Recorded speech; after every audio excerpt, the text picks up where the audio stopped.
Haggai, chapter number 2, verse 5 to 8.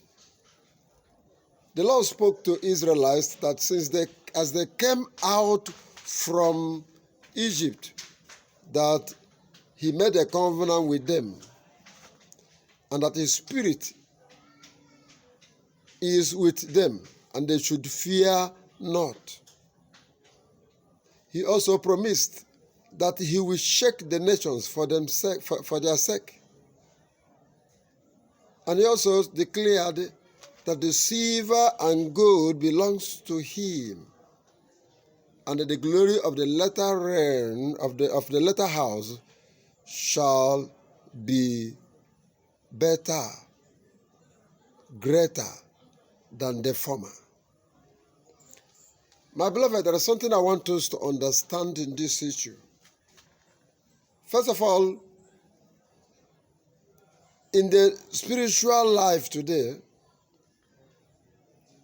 the Israelites are regarded as the children of God. And those who are in Egypt are regarded as those who are in bondage. That's in the bondage of sin. Because the Israelites were under Pharaoh for many years. Then eventually, the Israelites were delivered out of Egypt. And when they came out of Egypt, they had a covenant with God. Now, today the spiritual Israel are the believers. When we were in Egypt, it means there was a time we were in sin. And when we give our life to Jesus Christ, we have come out of bondage of sin. And then God has a covenant with us. That is the covenant of the born again, the covenant of those who have given their lives to Christ, the covenant God has with those who believe in him, who trust in him, those who are called by his name. And this covenant is a covenant which makes the Spirit of God to do well in us. And by the power in that Spirit of God, we should fear no more. Because we are God's. We are the children of God. We are named by the name of God. We are the apple of God's eye. God will be there for us all the time. God will defend us. God will fight for us. God will protect us. And God will bless us. So we shouldn't fear any longer. That's what that place is meaning. We are now the children of God who will no longer go into fear.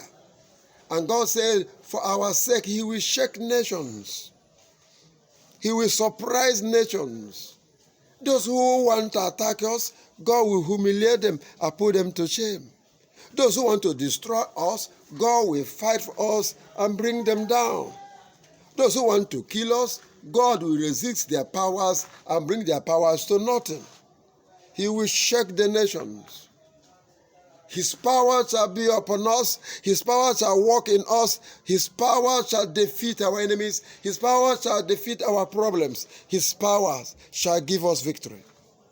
That is the covenant God has with those who believe in his Son, Jesus Christ. He will shake the nations. He will make the nations to know that those who are in him can never be brought down. He will shake the nations. He will surprise the nations with the blessings he will give unto us. Yes, because he owns the silver, because he owns the gold. He owns everything, and whatever belongs to him belongs to us. So he will bless us so abundantly that the glory of the latter house shall be greater than the former. That the condition we found ourselves before we can no longer find them any longer. But in our conditions in the present time should be better than the former. God is now with us. God will bless us. God will defend us. God will direct us to the right path. God will not allow us to go astray. God will be our righteousness. God will be our holiness. God will be our favor. And God will be everything unto us. So the glory of the latter house shall be greater than the former. In righteousness of the latter house shall be greater than the former. Because before we wangled in sin as those who are in the bondage in Egypt, but now we walk in righteousness by the Spirit of God, by the grace of God. So in righteousness it shall be better than the former. In our ways of thinking shall be better than the former, because our wisdom in the past without God is useless, but our wisdom now is backed up by the Spirit of God, better than what we are doing before. In type of health, our health shall be better than the former. Because once we were just like that, being treated as the enemy wants, our health dangling here and there, because there's no one to help. We are applying our own techniques, our system, but now the power of God is upon us. God is our healer. God is our deliverer. And so he will heal us from all infirmity. He will not allow the Egyptian diseases to be on us. He will not allow a strange disease to come upon us. He will free us from all evil. He will heal us. He will deliver us. And he will make us healthy.